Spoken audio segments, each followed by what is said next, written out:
Facility में वो 197 है।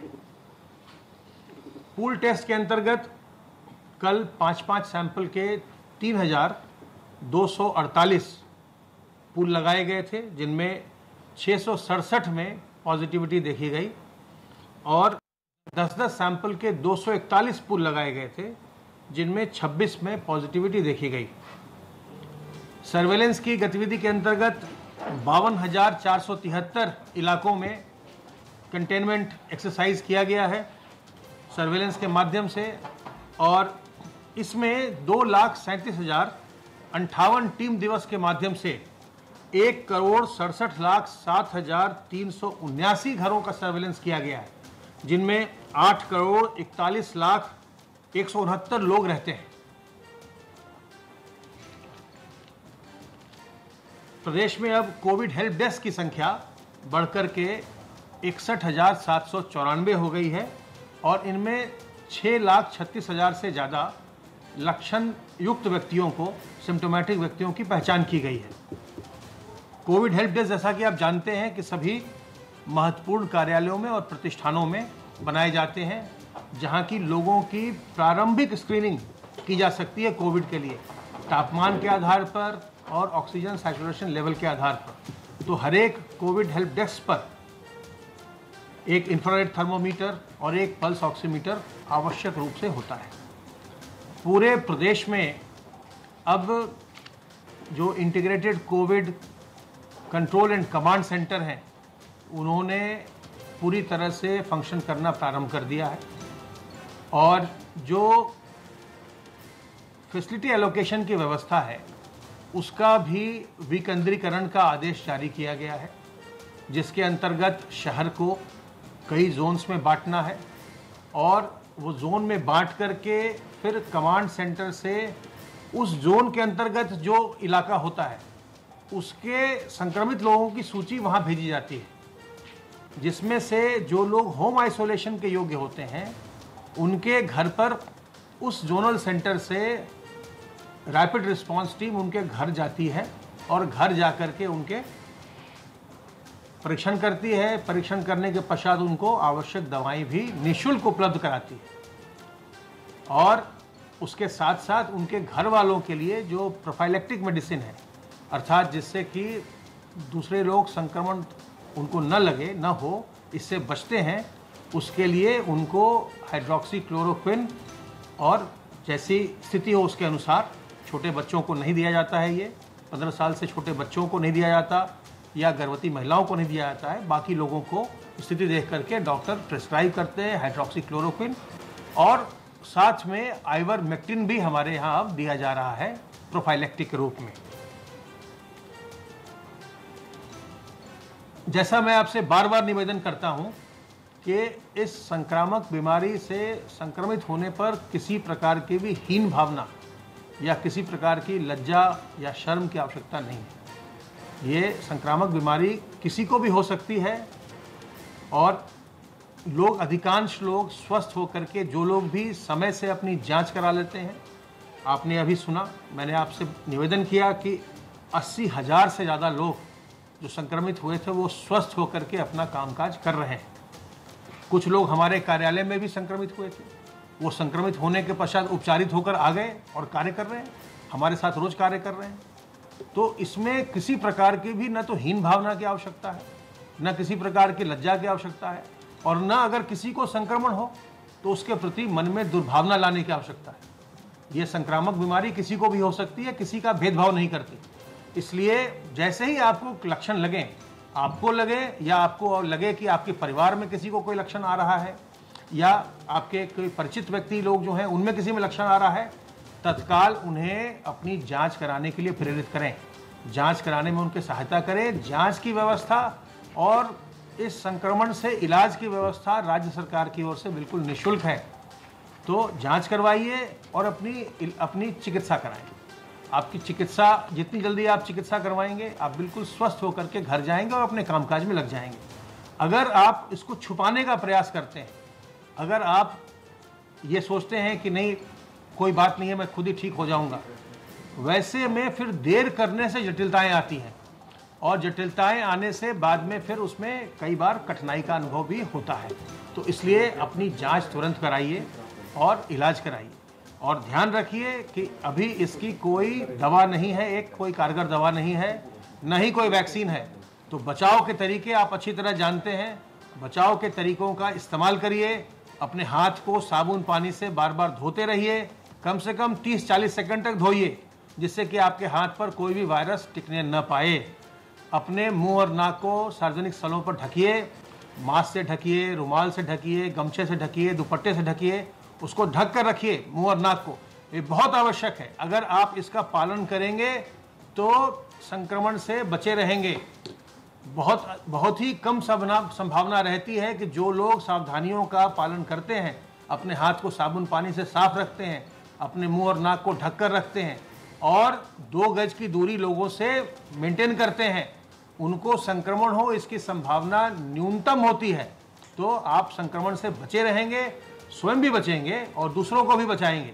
तो सावधानियों का पालन करिए, संक्रमण से बचिए, दूसरों को बचाइए, स्वस्थ रहिए और प्रसन्न रहिए, घबराइए नहीं।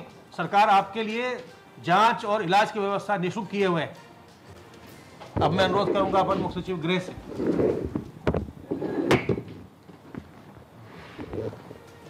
माननीय मुख्यमंत्री जी ने आज कोविड केयर की बैठक सुबह 10 बजे ली।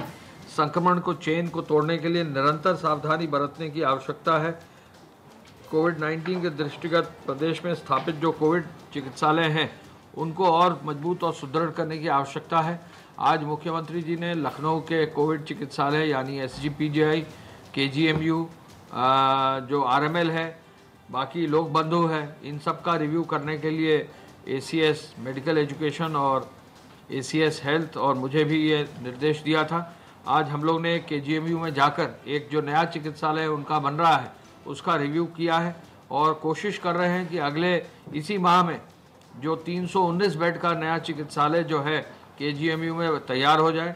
नए VC साहब ने पूरा सहयोग दिया है, वहाँ के रजिस्ट्रार और सभी सीनियर डॉक्टर्स ने मिलकर हम लोग ACS मेडिकल एजुकेशन के साथ DM के साथ आज फिर पुनः रात को रिव्यू करेंगे, जिससे कि KGMU में एक नया जो है कोविड फैसिलिटी को हम लोग चालू कर सकें। मुख्यमंत्री जी का आदेश है कि विद इन डेज इसको शुरू कर दिया जाए।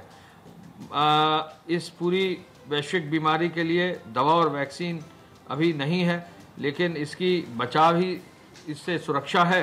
तो इसके दृष्टिगत एक कारगर रणनीति के तहत प्रभावी रूप से लागू करने के लिए जागरूकता पर बल प्रतिदिन दिया जा रहा है। आपको मालूम है कि टीवी, अखबारों के माध्यम से, रेडियो के माध्यम से निरंतर जागरूकता की जा रही है, लेकिन ग्रामीण क्षेत्र में सभी जगहों पर यह जरूर आवश्यक है कि वर्ड ऑफ माउथ से भी लोग आपस में भी जब भी जहाँ भी मिले चर्चा करें तो 2 गज की दूरी, मास्क है जरूरी, उस पर बल दें। जो भी अपने लोग हैं कहीं सोशल मीडिया पे जुड़े हैं उस पर भी प्रभावी जो है लोग अपना साथ देकर इस चीज़ को आगे बढ़ाएं।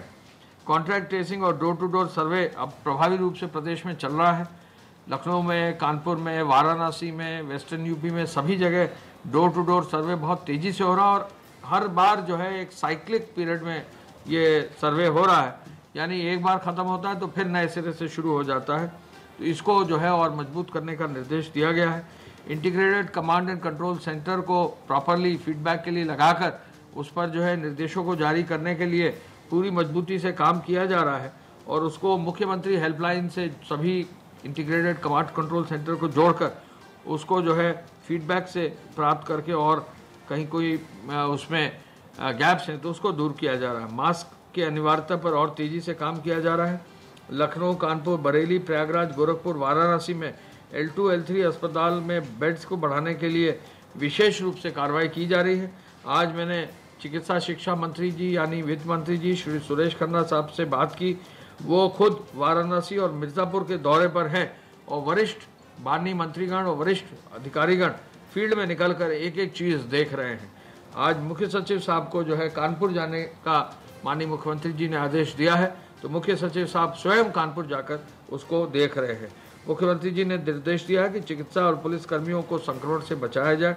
पुलिस कर्मियों के लिए विशेष रूप से जो है संक्रमण से बचने के लिए ग्लव्स, मास्क और जहां आवश्यकता हो PPE किट की भी व्यवस्था की गई है। स्वास्थ्य मंत्रालय भारत सरकार की ऑनलाइन ओपीडी सेवा संजीवनी के माध्यम से भी लोग लाभान्वित हो रहे हैं और इसका अच्छा व्यापक प्रचार प्रसार हो रहा है। बाढ़ग्रस्त और जलमग्न इलाकों में राशन किट का वितरण करना, गौआश्रय स्थलों में सभी व्यवस्था करना, किसानों को यूरिया और खाद की व्यवस्था करना और स्वच्छता अभियान सैटरडे संडे मजबूती से चलाने, ये भी निर्देश सभी को दिए गए हैं। आपके संज्ञान में डाल दें कि Uttar Pradesh Covid care fund में अब तक मुख्यमंत्री राहत कोष से 230 करोड़ प्राप्त हुआ है और पब्लिक कंट्रीब्यूशन से 198.84 करोड़ प्राप्त हुआ है। यानी कोविड केयर फंड में 429.50 करोड़ रुपए की धनराशि प्राप्त हुई है और इसमें से 361.92 करोड़ जो है बांट दी गई है। आज गृह विभाग की सूचना के अनुसार 1,81,249 FIR दर्ज कर दी गई हैं। 3,61,000 लोगों को बुक किया गया है। 67,190 वाहन सीज किए गए हैं। 61 करोड़ 25 लाख रुपया जमा किया गया है। इसके अलावा 3,48,000 आवश्यक वस्तुओं हेतु वाहन आवंटित किए गए हैं। 786 FIR कालाबाजारी और जमाखोरी की दर्ज की गई है। फेक न्यूज़ के 2188 मामले लिए गए हैं। 15 मामले 11 अगस्त को 4 ट्विटर, 10 फेसबुक और 1 यूट्यूब के टेकअप किए गए हैं। 10,684 हॉटस्पॉट्स में 1,099 थानों में 14,21,000 मकानों में 85 लाख लोग चिन्हित करके उनमें 43,443 कोरोना पॉजिटिव केसेस को आइडेंटिफाई करते हुए कार्रवाई की जा रही है। आगे आने वाले समय में जो है हर हालत में जो भी जहां भी है प्रदेश में, अगर कहीं भी किसी तरह की हेल्प उसको आवश्यकता है तो राहत का जो नंबर है 1070 उस पर वो फ़ोन करके अपनी बात बता सकता है। रोडवेज का भी संचालन जो है कल काफ़ी तेज़ी से कार्य हुआ है और रोडवेज के संचालन में लगभग 9 लाख के आसपास जो है लोग कल चले हैं और 6,700 बसों भी जो है संचालित की गई। धन्यवाद। अब बाढ़ के संदर्भ में जो है श्री संजय गोयल जी जो है अपना ब्रीफ आपको देंगे। इधर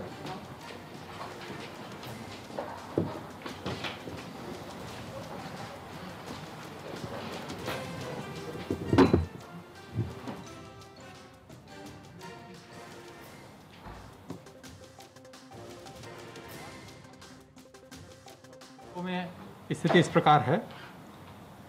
पिछले 24 घंटे में प्रदेश में बाढ़ की स्थिति में सुधार आया है और जनपद महाराजगंज, पीलीभीत, सिद्धार्थनगर और प्रतापगढ़ में इसमें स्थिति में सुधार सूचित किया गया है। वर्तमान में प्रदेश में अब 16 जनपद अंबेडकर नगर, अयोध्या, आजमगढ़, बहराइच, बलिया, बलरामपुर, बाराबंकी, बस्ती, देवरिया, गोंडा, गोरखपुर, लखीमपुर खीरी, कुशीनगर, मऊ, संत कबीर नगर तथा सीतापुर बाढ़ से प्रभावित हैं। इन 16 जनपदों में 517 गांव अब बाढ़ से प्रभावित हैं, जिसमें से अब केवल 268 गांव ही मरून तथा जलमग्न सूचित किए गए हैं।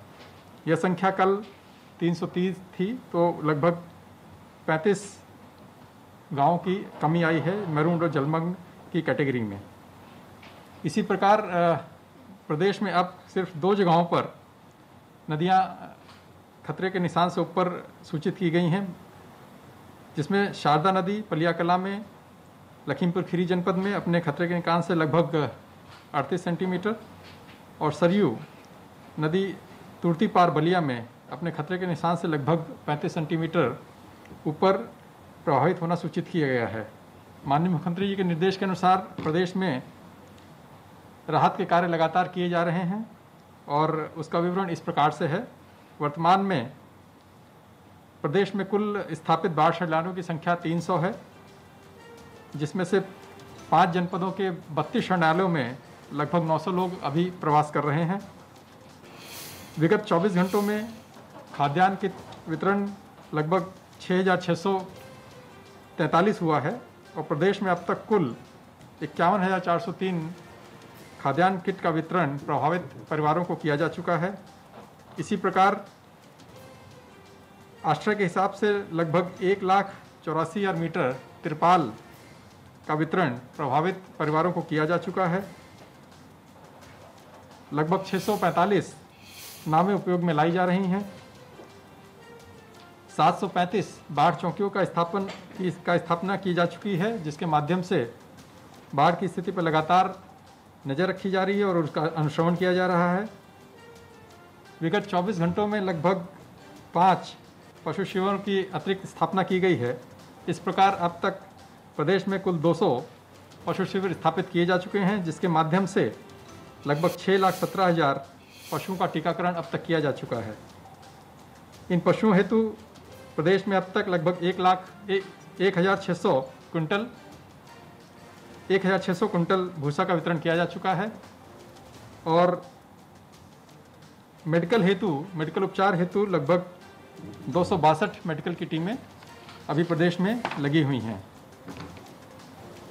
जैसा मैंने बताया कि बाढ़ की स्थिति में लगातार दूसरे दिन भी सुधार परिलक्षित हुआ है, परंतु जनपदों की मदद हेतु, सर्च एंड रेस्क्यू हेतु प्रदेश में पर्याप्त एनडीआरएफ, एसडीआरएफ और पीएसी के डिप्लॉयमेंट है और वर्तमान में एनडीआरएफ की 15 टीमें, एसडीआरएफ की 7 टीमें, एसडीआरएफ पीएसी की मिला के 7 टीमें, कुल 22 टीमें कार्यरत हैं। माननीय मुख्यमंत्री जी द्वारा लगातार निर्देश दिए जा रहे हैं कि वरिष्ठ अधिकारी बाढ़ प्रभावित क्षेत्रों का दौरा करें और खासकर तटबंधों और बांधों का निरीक्षण किया जाए, ताकि उसमें होने वाले किसी भी रिसाव आदि को समय पर रोका जा सके, ताकि इसमें बाढ़ की स्थिति जो बांध के किनारे में गांव बसे हुए हैं उसमें बाढ़ की स्थिति से बचा जा सके। प्रदेश स्तर पर एक हेल्पलाइन नंबर 1070 लगातार 24 घंटे कार्य कर रहा है और आपदा या राहत से संबंधित कोई भी जानकारी या विवरण या कोई भी समस्या का इस जनमानस इस पे कॉल करके अपनी समस्या का निराकरण करवा सकते हैं। वर्तमान में प्रदेश में अब स्थिति सामान्य की तरफ बढ़ रही है और अभी कोई भी ऐसी परिस्थिति परिलक्षित नहीं हो रही है जो कि चिंताजनक कही जा सके। धन्यवाद।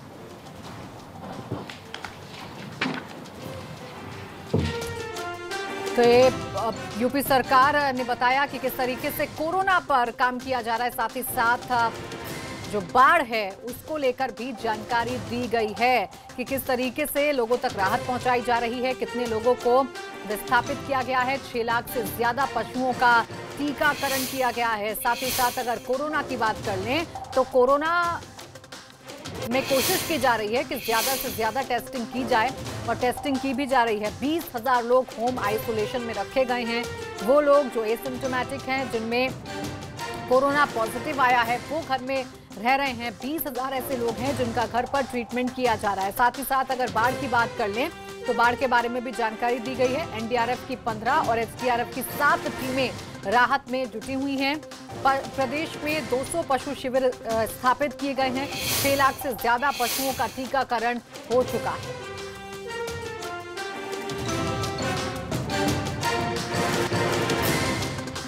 रुक रहे हैं एक छोटे से ब्रेक के लिए, फौरन लौटेंगे।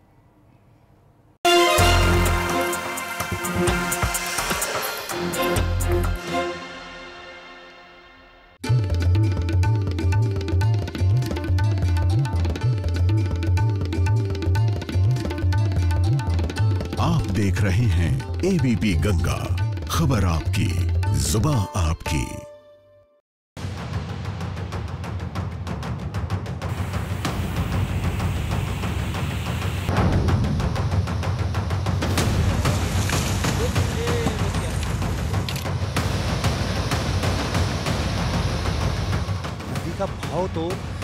भाव तेज होता है, इतना तेज हो जाता है कि बच्चों को, बड़ों को बचाना बड़ा मुश्किल हो जाता है।